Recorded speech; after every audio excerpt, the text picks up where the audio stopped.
Welcome to the Dr. America Show here on the WEAC Radio Network. I am your host, Dr. Sanjeev Sriram. Thanks so much for joining us today. Our episode is called Dr. America versus Candidates, Courts, and Commencement. So, as I have promised to you guys before on this show, whenever a would-be presidential candidate decides that they have something to say about healthcare, or if the candidate themselves happens to be a person with a history of providing healthcare, like Dr. Ben Carson or Dr. Rand Paul, I'm going to let you know about what they said, how I feel about it, and what maybe we need to be thinking when we are evaluating this person for the highest office in the land. And our latest candidate to say something boneheaded in this case, to write something boneheaded, is former Florida Governor Jeb Bush. So back in 1995, Jeb Bush thought that public shaming was a way to reduce teen pregnancy.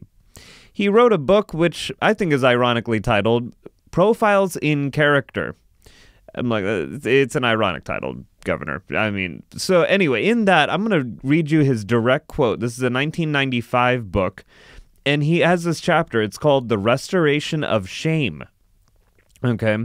And he tries to make this case that we have to restore the art of public humiliation that could help pregnancies that were apparently out of wedlock and out of control, apparently, according to the governor. And this is back in 1995, which, by the way, there was already a downward trend in teenage pregnancy in the 90s, but we'll save that fact for just a little bit later. I'm going to read you what Governor Bush wrote in this book, Profiles in Character. Okay, so this is his quote. One of the reasons more young women are giving birth out of wedlock and more young men are walking away from their paternal obligations is that there is no longer a stigma attached to this behavior, no reason to feel shame. Many of these young women and young men look around and see their friends engage in the same irresponsible conduct. Their parents and neighbors have become ineffective at attaching some sense of ridicule to this behavior.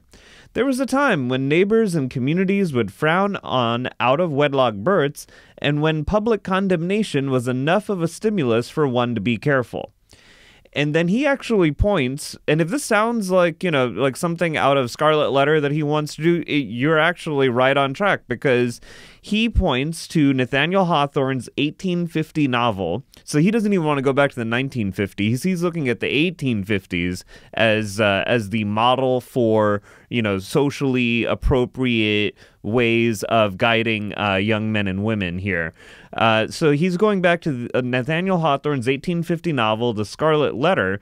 And, if you guys don't remember your high school English books that well, this is the story where you've got, this woman who is, sort of having a relationship with another pilgrim and ends up getting pregnant. She gets like this big red A, kind of like sewed to all of her clothes. So no matter like where she's like walking around or anything, like all of the other people in the village know that she is this like, person guilty of adultery and walks around with this like scarlet A, and that's why it's called the Scarlet Letter. Now, according to Governor Bush, this is apparently an effective way of reducing teenage pregnancy. Never mind the fact that when he wrote this in 1995, teenage pregnancy was already on its way down thanks to more effective sex education and, a better understanding and use of condoms. He thinks that the better way, forget all the science, forget all the education. He thinks the better way is to do what they did back in the 1850s in a fictional book and sew red A's onto people, publicly shame them. Now, when I first brought up this, this ridiculous passage from this book, Profiles in Character, to some of my colleagues and friends, some of them were saying that, well, that was 20 years ago. Do you really have to hold somebody accountable for an opinion that they had 20 years ago, even when when it was so ridiculous? And, would he have said that, now knowing what he knows now? And,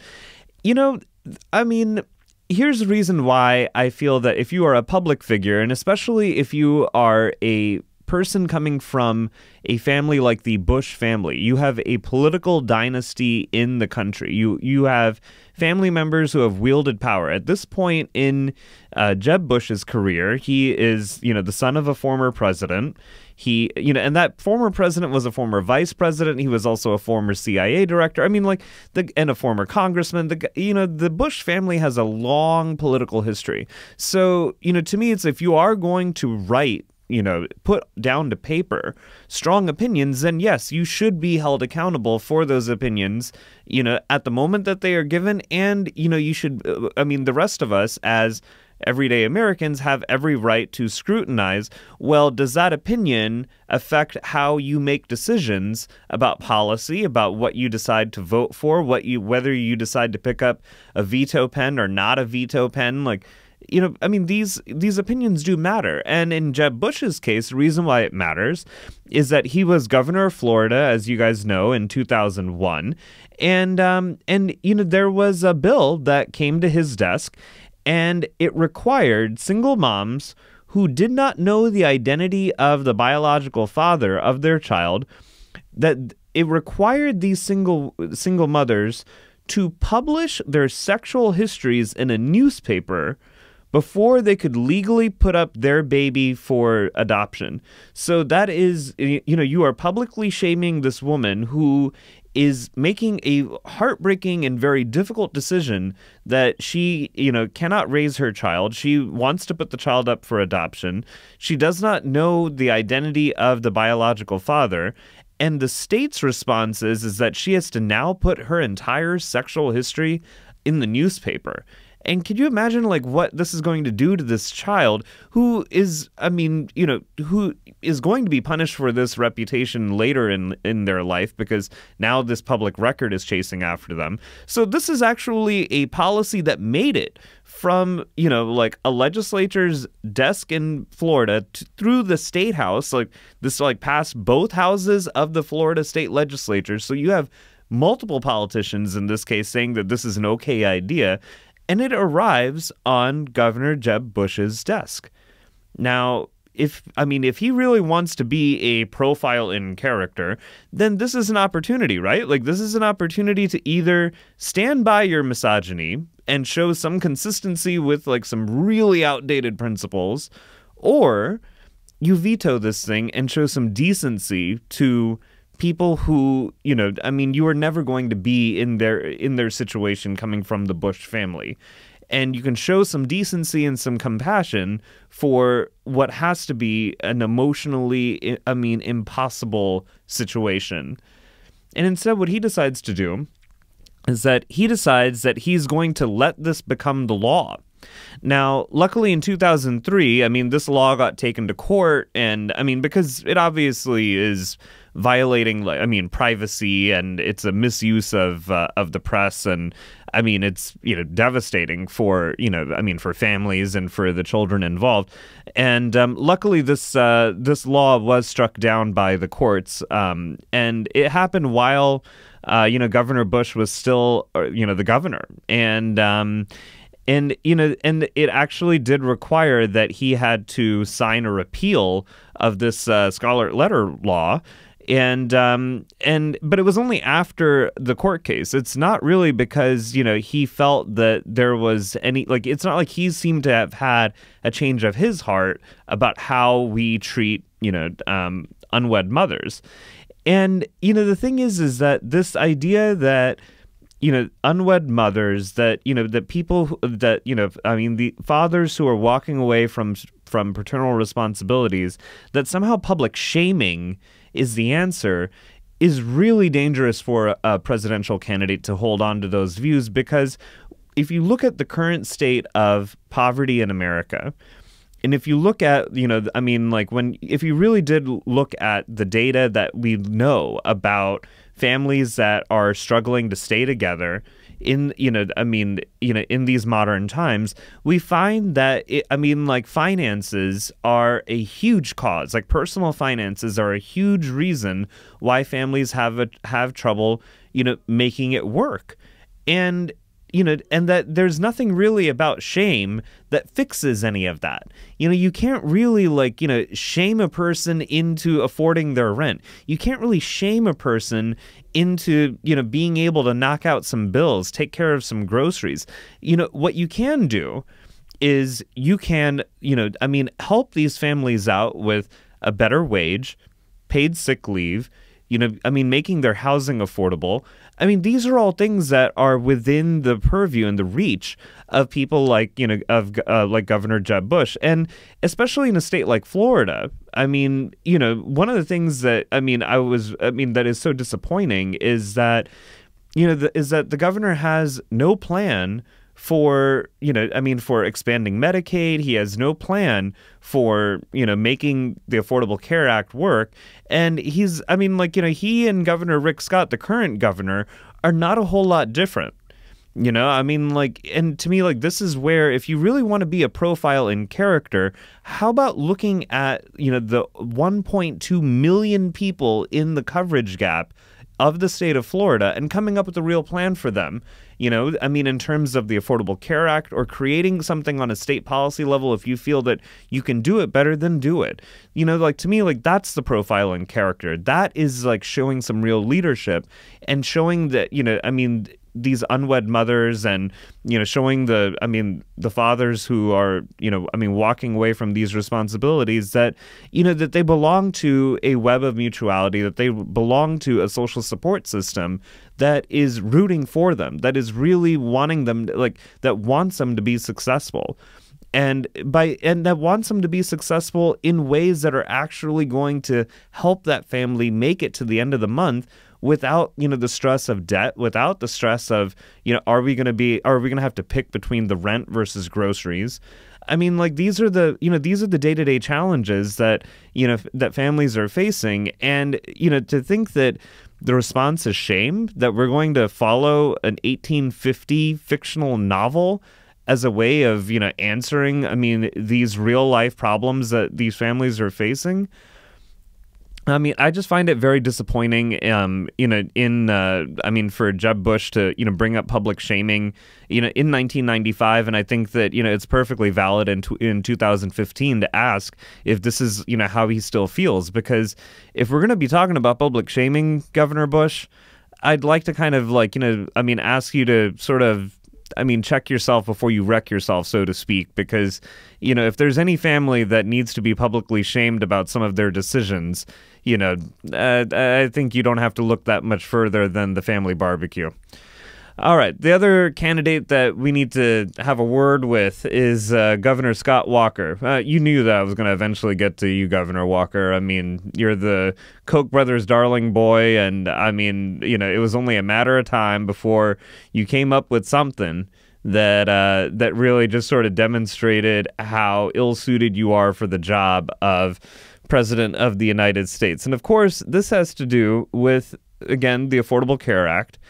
And, when he was asked recently about the Supreme Court case, King versus Burwell, this is that court case where if the Supreme Court rules in favor of King, then the federal subsidies that go into the federal health insurance exchange, those subsidies are going to dry up. And what that means is that if you're an American buying your health insurance through a federal exchange, such as in the state of Wisconsin, you might find yourself in a situation where you can no longer afford the health insurance because the Supreme Court said that those federal subsidies that would have made health insurance affordable for you are now unconstitutional. And so they were asking Governor Scott Walker, what would you do in this situation? If the Supreme Court rules in favor of King, what are you going to do for the people of Wisconsin who have been going to healthcare.gov, buying their health insurance, getting some help from those federal subsidies?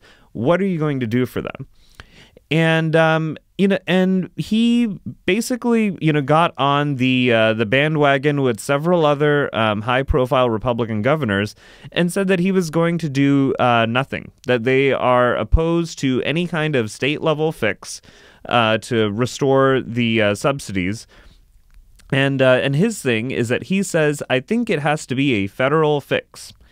And, he feels that, and so he attended the summit where, like, these governors are being asked about that. And, he apparently is taking the same stance that a lot of Republicans are taking, that he wants to see the political fallout of a Supreme Court decision in favor of King, where he wants to see the panic. He wants to turn that panic into something that he can weaponize politically against Democrats. And his quote is that this is a problem created by this president and the previous Congress. It's something that requires a solution at the federal level. States didn't create this problem, the federal government did, and they should fix it. Here's the thing, Governor Walker, is that you're trying to enter the federal government. You're trying to occupy the White House, and my thing is that, if you really want to demonstrate some executive bona fides, I would say that you need to have a better answer than, oh, that's not my problem.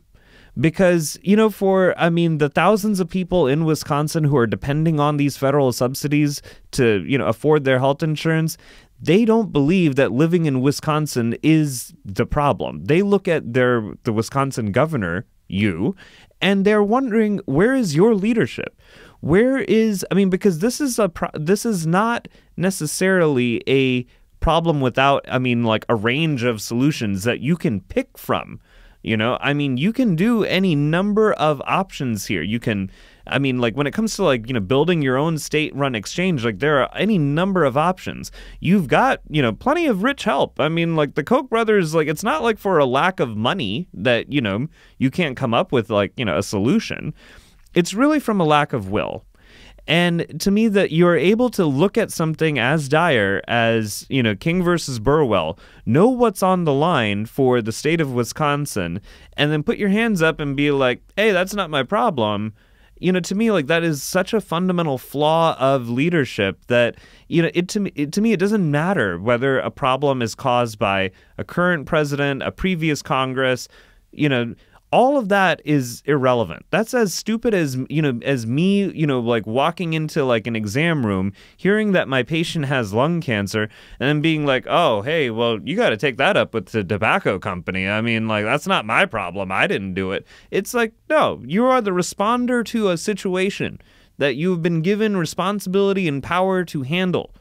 And and for you to just forfeit, for the sake of a political game that you hope to emerge the winner of, I don't see how that's leadership. I don't see how that is any kind of character that we can then entrust to handle crises when, if you happen to one day become president, then, what are you going to do? Are you really going to, tell the American people, hey, that's not my problem, that's the previous president, that's the previous Congress? No, this is your opportunity to show us what you're made of when it comes to taking care of one of the most fundamental human rights, healthcare, for the people of Wisconsin. And I'm just so disappointed that that you're not going to try to inspire some of the rest of us to look at your leadership and see something that smacks of decency, that looks like somebody who's creative, somebody who can read a political climate, read a policy climate, and then think and innovate. It sounds like you're interested in the same old political games that have been haunting us for the last 7 to 8 years now.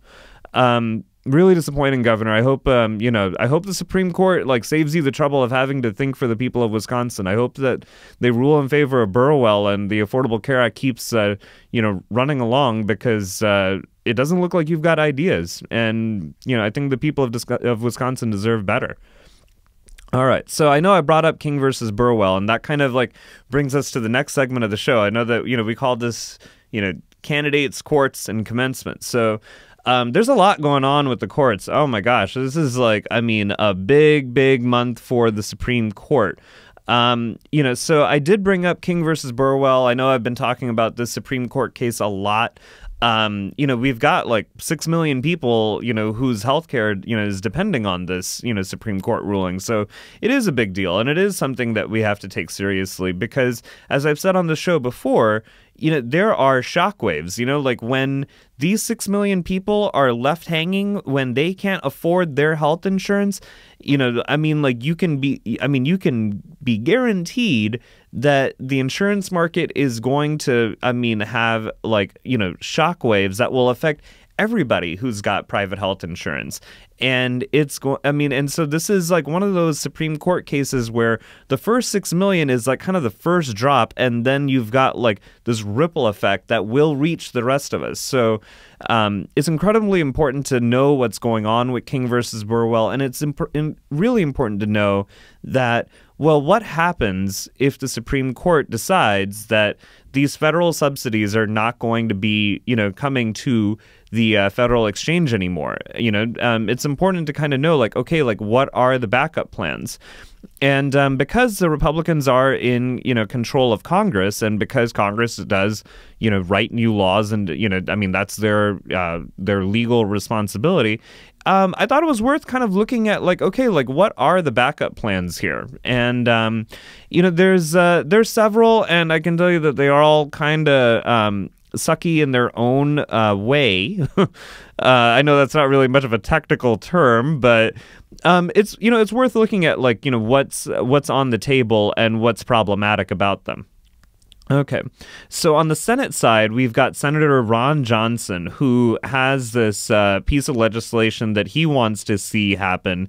It's called Preserving Freedom and Choice in the Healthcare Act, which I'm like, okay, these cornball titles are always like, to me, it's like the whole thing about like preserving freedom and choice, like, it'd be great to actually see them, support those things and not just like use them as rhetoric. But anyway, let's get into like what Senator Johnson's proposal does. Okay. It does two big things. One is that it gets rid of the individual mandate, and then it pretty much decides that the subsidies that are coming from the federal government to the federal exchanges, those will sunset, as in like they will slowly but surely gradually disappear, and they'll be completely gone by August 2017. Now, the thing about like getting rid of the individual mandate is that like that's politically popular. Like that's, the thing that, people really dislike the most about, about the Affordable Care Act. Now, the thing that's problematic about getting rid of the individual mandate is that when you look at when you look at how people make up their mind about whether they're going to buy insurance or not, healthy people are going to look at, the cost of buying health insurance. And even if you do try to make make it affordable, where it's like, maybe $100 a month, they're going to look at that $100 a month and like, ask themselves, well, I'm healthy. I don't really see the point of like, giving this money away every month, for something that I'm not going to use, which is healthcare. And what they'll do is that they'll forego buying health insurance even after it's been subsidized, and they'll wait until they get sick. They'll wait until they have, their appendix bursts. They get hit by a car, start having trouble with, a pregnancy. They have like all kinds of different things can happen to a young person that, all of a sudden makes them realize, oh, wow, I really do need this health insurance. And this is where the individual mandate kicks in. If you have an individual mandate, this person already had the insurance because they bought it when they were healthy and they were already contributing to the system. If you don't have an individual mandate, then basically all these healthy people are allowed to not contribute anything to the insurance pool. They're not putting any money into the pot. And then when they get sick, they have to rush to the pot of money and hope that they will get something, and then they start contributing to it. And you can imagine like how disruptive this is to the insurance market. This, and this is where it can sound politically popular to get rid of the individual mandate. And I can get it that why people don't like being told that you must buy something. But I can tell you that like there is an individual mandate that exists for every piece of policy that Americans value. if you like Medicare, there's an individual mandate in the form of a tax that you pay through your payroll, and that, I mean, you are mandated to contribute to Medicare. Same thing with Social Security, same thing with any number of of things in the social safety net that Americans benefit from. There is an individual mandate that, yes, you must pay something into it in order to eventually, benefit from it. And so, yeah, I'm not saying that you have to like the individual mandate. I mean, you could, after all of this, you might still not like it, but I'm hoping that you understand that, this is one of those things that you really can't get rid of, and hope that everything will be will be okay and be the same. So, but Senator Johnson wants to get rid of the individual mandate, which will only make everybody's insurance premiums skyrocket because healthy people are going to, avoid buying health insurance. And then he wants to, just pretty much let these subsidies that was making health insurance affordable. He wants to just sunset those in August 2017, but it's really not clear whether there's going to be another policy that's going to kick in and keep insurance affordable. And to really look at what Senator Johnson is describing, I just don't see how you're going to really have a replacement ready in 2 years when your party has spent the last at least 5 years trying to destroy health reform. In the past 5 years, you've never come up with an idea for a replacement, but somehow we're supposed to believe that there's going to be a totally great replacement that does just as much good as the Affordable Care Act, that your party will come up with that in the next 2 years. That's Senator Johnson's idea, but I'm not buying it. There's these ideas about winding down the Affordable Care Act, which there's a Nebraska Senator, Ben Sass, and he introduced this bill back in March. And, I think that the thing that doesn't really make sense about this is that, if you're, one of these folks who is, really if your income is at that place where those federal subsidies are really helping you afford health insurance, the problem with Senator Sass's with his proposed legislation is that it doesn't sound like he has a plan for you either. That pretty much you're going to be left hanging with a ton of medical bills, by the time his proposal gets done, and it doesn't sound like he's doing much to actually replace the Affordable Care Act with something that would be workable. So, again, it's an actual Senate bill, so I guess that's some progress because it's not just an idea, but yeah, it doesn't really answer the question of how do you stop healthcare expenses for, low-income families and middle-income families. How do you stop those healthcare expenses from driving them into bankruptcy? And this bill doesn't answer that. The last idea, and really this one is just an idea, Senators, Alexander, Senator Hatch, and Senator Barrasso, who, by the way, Senator Barrasso is actually an orthopedic surgeon. So you would hope that, a doctor would have, some thoughts on this.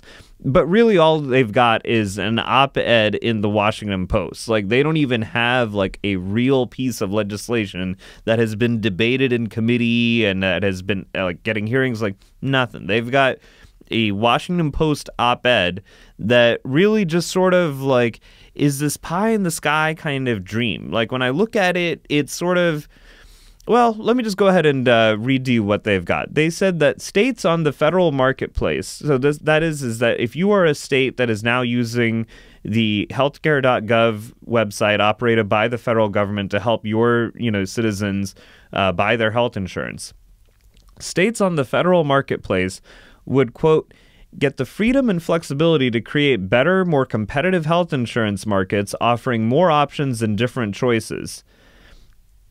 Period. Now, the thing is that you're kind of hoping after that sentence that you're going to hear something about how does that work? What does that mean? What does that look like? Unfortunately, that is not really in this op-ed. You don't get to know what they mean by what they mean by the freedom and flexibility to create these, the creation of better, more competitive health insurance markets is not offered up. How that actually works is not there in this op-ed.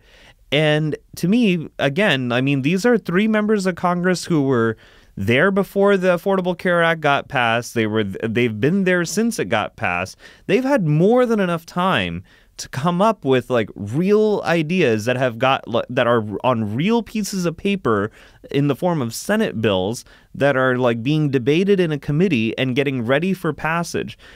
Instead, it looks like and these are what all the ideas have in common, is that nothing has really made it past any of the civics hurdles that need to happen so that there is an actual game plan in place if the Supreme Court, rules in favor of King.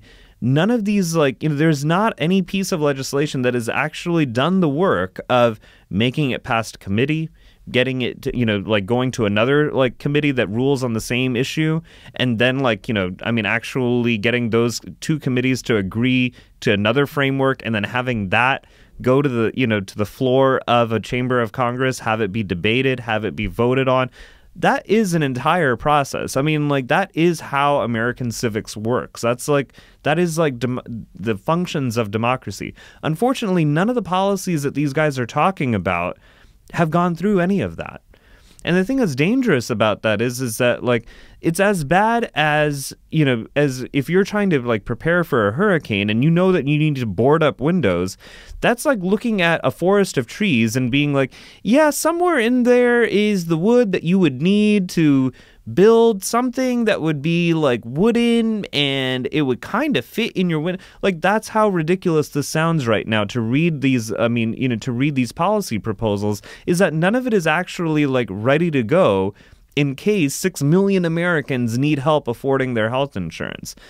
And it's all the more reason why, I'm really, really hoping that, the Supreme Court saves us the trouble of this nonsense, rules in favor of Burwell, and we can keep doing the honest goodness work that needs to get done to make the Affordable Care Act work better, add some things on there so that it's extended and that it actually does an even better job of guaranteeing health care for every single person in this country. I'm keeping my fingers crossed that the Supreme Court rules in favor of Burwell on this one, because I just don't see any kind of responsibility of the power of government in this situation when it comes to our elected officials, that is. I think there are other divisions of government that, are going to do their best to help people. But the senators that have been there and have supposedly done that with health reform, they've got nothing for us if the Supreme Court rules in favor of King. So that's King versus Burwell. Now there are a couple of Supreme Court decisions that might have gotten overlooked in the shadows of some of these monoliths and giant monsters like King versus Burwell. But the Supreme Court did, make a couple of positive decisions. Okay, one is that they told the state of Maine wanted to try and scrape off some people from Medicaid. They wanted to take some of the young adults. These are people about age 19, age 20. And make it so that they could no longer be eligible for Medicaid. And the Supreme Court said, yeah, that's not part of the contract that you made with with the federal government or with the citizens of Maine. Now, this might not seem like a big deal, but it actually is a huge deal for people who are young adults who are dependent on things like Medicaid. And as a pediatrician, I can tell you that, we worry about young adults, especially our young adults who are graduating out of the foster care system. We worry about our young adults who have disabilities that started as a child that are continuing into adulthood. We want them to have a stable healthcare system in the form of Medicaid, because there are no other real options for these young folks as they graduate out of foster care or as they get older, but have physical disabilities or other health conditions that are going to continue to require some kind of help. And so for the Supreme Court to stand up for Medicaid in Maine, I think is a relief, to a lot of these young people. So happy to report on that one. The other, Supreme Court decision I'm happy to report on is their decision to stand up to the NRA when the NRA was throwing a hissy fit over San Francisco's gun regulations. So San Francisco recognized that, okay, 1 in 3 guns in the country is stored, loaded, unlocked, easily accessible. And so what San Francisco did as a city council was that they said that, okay, if you're going to own a gun, you've got to, store it responsibly. You can't be storing it loaded. You've got to, abide by some of these basic storage laws so that it will protect young people. It will protect, people who are in the midst of depression and contemplating suicide. And, they were really looking out for public health and safety when they were telling gun owners how to store their weapons.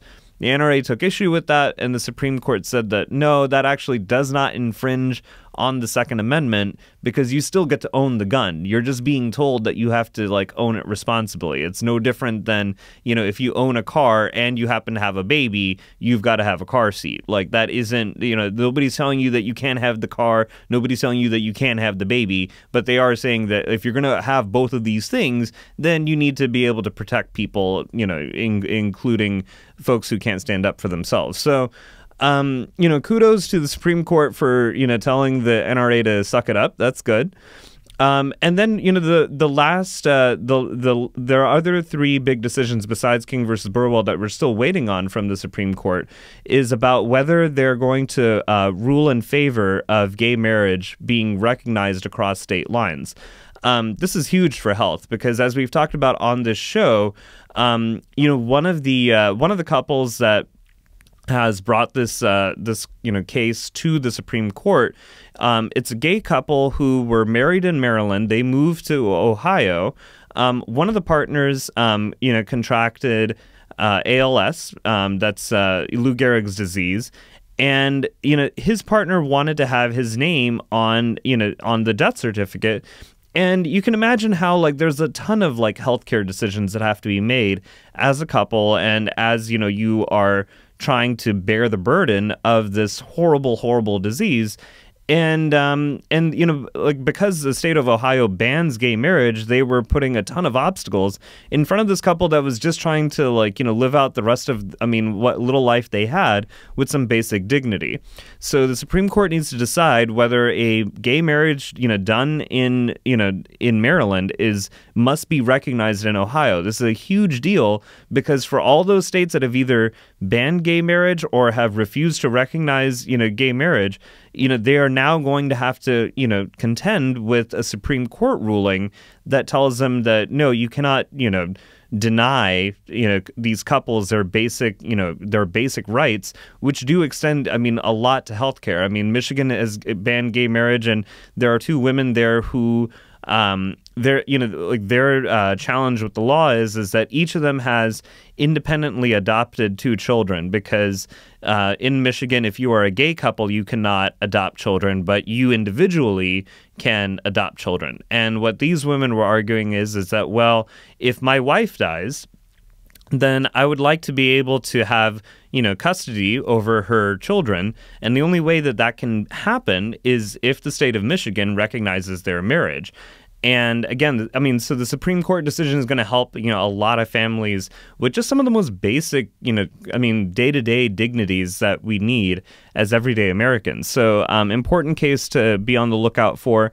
If the Supreme Court rules in favor of states like Ohio and Michigan and their gay marriage bans, it's going to be really chaotic for a lot of just basic domestic family policy issues for a lot of families. And I'm hoping, again, that the Supreme Court rules in favor of health justice and makes it possible for these families just to get on with their lives. They're just trying to do right by each other and by their communities. Okay, one more Supreme Court decision that's going to be pretty important to keep an eye out for, and that is that there is a key provision of the housing discrimination law, which, a lot of folks have not really paid too much attention to housing laws. And, the Fair Housing Act of 1968, it can sound like something that is way, a long time ago. But what the Fair Housing Act of 1968 did was that it prohibited, housing policies that discriminated against, people, regardless, regardless of race, gender, all of that. Now, the thing is that the reason why those discriminatory policies matter is because it creates, these neighborhoods that are, so segregated by race, by economic class, and it does so much more to try to build inclusive communities. Now, if the Supreme Court decides that this provision of the Fair Housing Act is no longer relevant, and what's interesting is that this is the state of Texas that's arguing about this, about having to abide by this law. You could basically look at a lot of, discriminatory housing policies come up in places like Texas that, on the face of them, they might not really be trying to say that if you are black or brown, you can't live here, but they're going to have that effect. That is going to be the end result of some of these laws, even if the word of the law does not necessarily say that. And what I find particularly, frustrating about this kind of situation is that we're already looking at McKinney, Texas, where, black teenagers showed up to a predominantly white pool and they were looked at, as invaders. And, they had the cops called on them. And it's as it is, like, we are still dealing with very segregated communities. Now, and to me, like, the question is really, like, did the Fair Housing Act of 1968 do enough if we're still dealing with this now? Should we be doing more to create, inclusive communities? And how do we go about doing that? And can we look at the Housing Act of 1968 as a starting point and then evolve it into something that works for 2015 so that we don't have these situations where kids show up for a pool party and all of a sudden they're having the cops, with their knees in their backs. And, and that we can understand that, yeah, just because you are a person of color, that you came into a housing complex that might not be necessarily yours, but it is your neighbor's, that you can be treated with some kind of sense of, welcome, belonging, and inclusion. And so it's really important for the Supreme Court to at least hold up, the Fair Housing Act of 1968 so that we can actually look at, some new housing policies and some new approaches to inclusivity in 2015. Okay. So, I think that we'll go ahead and take a small break here because, the last part of the show, I wanted to dedicate it to commencement. We've got, graduation is in the air for, elementary school, high school, college, medical school, and I wanted to have a few words with the graduating medical class of 2015. We'll be talking to them when we get back to the Dr. America Show here on the WEAC Radio Network. Stay right with us after these few messages.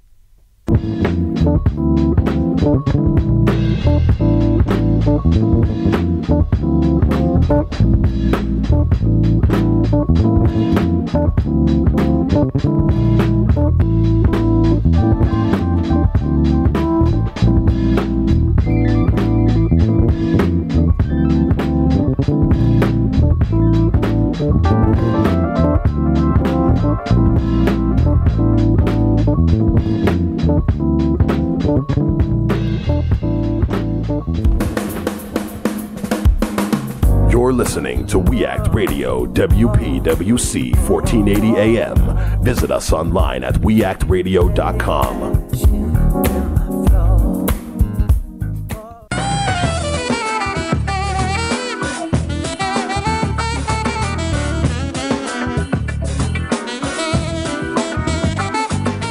Welcome back to the Dr. America Show here on the WEAC Radio Network. I'm your host, Dr. Sanjeev Sriram, and today's episode has been about candidates, courts, and commencement. I wanted to, I know that maybe this is sort of a very different break from the first segment of the show where we talked about candidates and courts, but it's really because I want commencement to be celebrated in its own right. I think that, we have, a lot of grads who have accomplished, something in their academic life, whether that's, graduating from kindergarten, elementary school, high school, college. And I know that there are definitely, some medical students who are celebrating their accomplishments of becoming doctors. And I wanted to take a second to give my commencement address, if you will, to the graduating class of 2015 and share with you some thoughts and ideas about your future careers in medicine.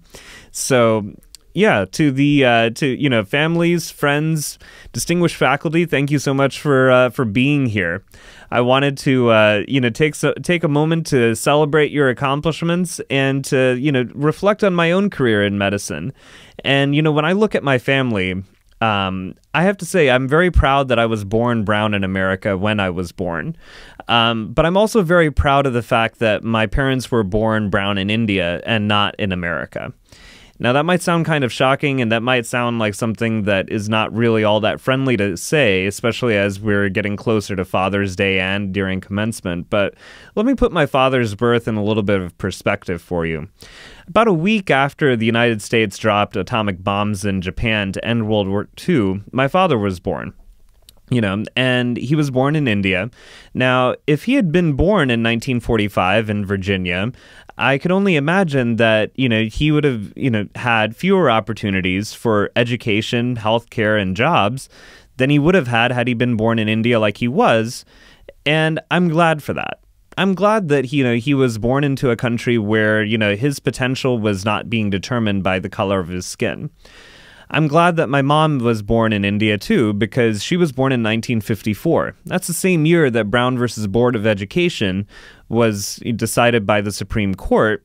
And it was, the beginning of the end of school segregation. But I don't know whether that would have come in time enough for either of my parents. So I'm glad that they were able to have their educational accomplishments happen in India, where they were able to attain academic greatness without having to worry about the color of their skin. Now, I'm glad that I was born in Virginia when I was born. I'm particularly grateful for, my father's contributions as an immigrant to the Virginia community.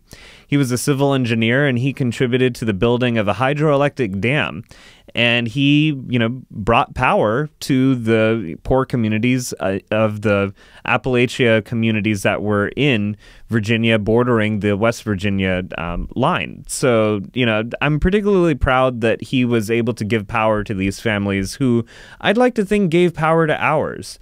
Indeed, I don't think that my story of, having, any kind of chance at academics, of having, the healthcare that I was given, I don't think any of it would have been possible had it not been for everyday Americans, giving power to other everyday Americans through their civic engagement, through their protest, and through their desire to build a better union for all of us. And it means a lot to me that I was born in this country when I was, and that I was able to, take advantage of opportunities that weren't available to the people who made them possible for me. So, I can't help but think of, Dr. Martin Luther King's question, when he was asked, he said, "Life's most persistent and urgent question is, what are you doing for others?" Now, for those of you who are graduating from, medical school or osteopathic school or even nursing school, the answer to that might feel relatively obvious because, you're graduating and it's pretty clear to you what your job is. And I'm not saying that, you get too comfortable on your laurels, but I want to put that question, what are you doing for others, in a different context, not so much as your role as healthcare providers, but as your role as citizens. So the reason why I raised this question is because according to a 2007 survey of thousands of doctors published in the Journal of General Internal Medicine, and mind you, this is in 2007, so it's before the historic election of our current president in 2008, but the question was put to these doctors about how often did they vote. And they found that physicians voted 9% less than the general public and 22% less often than lawyers. Now, the thing is that when I look at that, 9% less than the general public, I would say that that's that means that we're voting 9% less often than our own patients.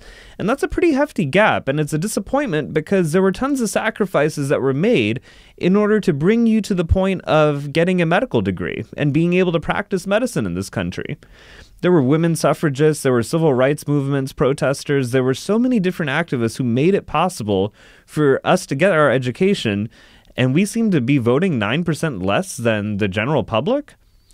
So, some of you might be tempted to ask, but what about all the other hard work that we do for patients? Let me answer your question with a question of my own. And then, our patients' health does not depend on us physicians as much as we would like to think. What states our patients live in, the condition of their homes, how much they earn, the cleanliness of the air they breathe are just a few of the many factors playing a role in the health outcomes of our patients. These environmental factors and social determinants of health cannot be treated by prescriptions or devices, but physicians can and should find ways to make an impact. We need to ask and answer a tougher version of Dr. King's questions. And that is, what are we doing for others outside of clinic? The good news for you graduates is that civic participation is not as difficult or as risky as some of your other achievements, nor is it as difficult or as risky as the work that was done by the suffragists or the civil rights activists before you. Voting, not just for president, but for your senators, for congressmen, for governors, for state legislatures, for mayors, for city council members, they can shift the directions that policies take when it comes to wages, housing, education, safety. And, many of you may have grown up using Facebook and Twitter to express your opinions on everything from Kim Kardashian's wedding to LeBron James and how he's doing in the NBA. In the time it took for you to share those brilliant insights, you could also tweet your elected officials to expand Medicaid, reauthorize CHIP, address gun safety, and or pass the HEAL Act for immigrants. Now, to be clear, none of this is meant to diminish your efforts as a physician. Every time we alleviate an elderly patient's pain, every time we counsel a pregnant woman about nutrition, every time we identify an autistic child's learning needs, we are starting a positive ripple in those families' lives. We are part of the inescapable network of mutuality described by Dr. King decades ago, long before the internet was even born. The ripples of hope and positivity we start impact families and communities. Those ripples should not be undermined when our patients leave our clinics because of low wages, inadequate insurance, shoddy housing, or needless gun violence. Civic engagement is another opportunity for us to care for our patients. Many of us have our medical doctorates because ordinary people stuck their necks out for us. Mothers and wives advocated for women to have the right to vote and to continue to fight for equal pay. Factory workers and janitors rallied for the minimum wage and workplace safety, and they continue to struggle for these and other labor rights. Students and pastors demonstrated to end segregation and continue to uphold voting rights. All of these people cleared injustices from our path, often taking risks that many of us will rarely face. Voting and participating in civic life are how we honor the sacrifices of the past and empower others to follow a just path for future endeavors. Congratulations, welcome to the medical profession, and I look forward to having you join me and thousands of other advocates at our patients' bedsides, at our community's curbsides and countrysides. Whether we are in clinic, at the courts, or on Capitol Hill, let's raise our voices to lift the lives of our patients. Thank you very much, and congratulations. So that's my commencement address for the graduating class of 2015. I want to thank you guys for listening to the Dr. America Show here on the WEAC Radio Network. As we start to learn from the courts about their decisions on gay marriage, on the fate of the Affordable Care Act, on housing, on even the death penalty, we'll be bringing you guys up to date, up to speed. When these decisions are coming down, we'll be hopefully taking the show on the road so that you can see us at the Supreme Court talking with activists who are going to be doing the heavy lifting no matter what the Supreme Court decides to make health justice a reality for all of us. I want to thank you again for tuning in to this episode about candidates, courts, and commencement, and come back next week for another episode of Dr. America here on the WEAC Radio Network. I've been your host, Dr. Sanjeev Sriram, and until then, salud to your health. Thank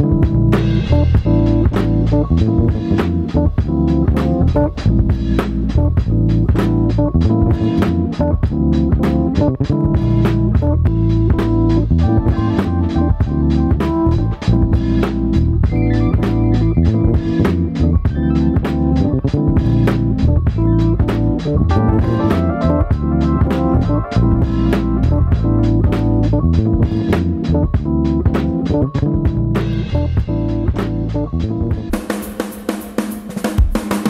You're listening to We Act Radio, WPWC 1480 AM. Visit us online at weactradio.com. I'm a third grade teacher. I'm a school bus driver. I am a parent. I am a teacher's aide, and I agree to be identified as a caring adult who pledges to help bullied students. I will listen carefully to all students who seek my help and act on their behalf to put an immediate stop to bullying. I will work with other caring adults to create a safe learning environment for all the students in my school. In my school. In my school. In my school. I'm Dennis Van Rokel, President of the National Education Association. Help us create safe, bully-free learning environments for all students. One caring adult can make all the difference. Be that adult and take the pledge at nea.org/bullyfree. Adults have the power to stop bullying in our schools. It starts with me. It starts with me. It starts with me. It starts with me. Bully-free. It starts with me. Visit nea.org/bullyfree. A message from the National Education Association. If you're a veteran of Iraq or Afghanistan, like me, coming home can be harder than expected. But it turns out I wasn't alone. At IAVA.org, there's a free online community of thousands of vets who've got your back. Whether it's managing the transition home or everyday stuff like finding a nice sweater for my dog. Sweater? Okay, maybe not that. Iraq and Afghanistan Veterans of America is there for you. Join our community at IAVA.org. We've got your back. Brought to you by IAVA and the Ad Council. The East River Jazz Fest, in partnership with the 2015 DC Jazz Festival, will present a Billy Strayhorn-inspired series of mixed-genre interpretations of the Songwriters Hall of Fame music. Billy Strayhorn was a composer and partner of Washington's own Duke Ellington from 1938 to 1967. The East River Jazz Fest takes place in Anacostia from June 12th through June the 15th, with all performances being free and open to the public. Performances take place at Anacostia Art Center, Dorothy Height Library, Francis Gregory Library, Han Fleur Gallery, and We Act Radio. For more information, go to eastriverjazz.net. That's eastriverjazz.net. Join the East River Jazz Festival June 12th through the 15th and celebrate the music of Billy Strayhorn.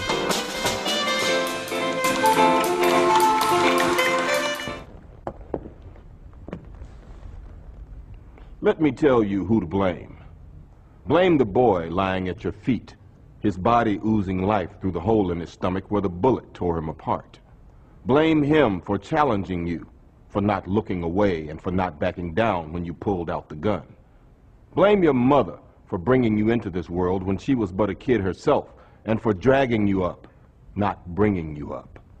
Blame society for not giving you hope. Blame your father for not being there, the man who looked after himself instead of looking after you. Blame the gun in your hand for making you a target, for making you more likely to be picked on. Blame the dead boy, blame your mother, blame society, blame your father, blame the gun, blame anyone but yourself for not being strong enough to put down the gun, to break the cycle.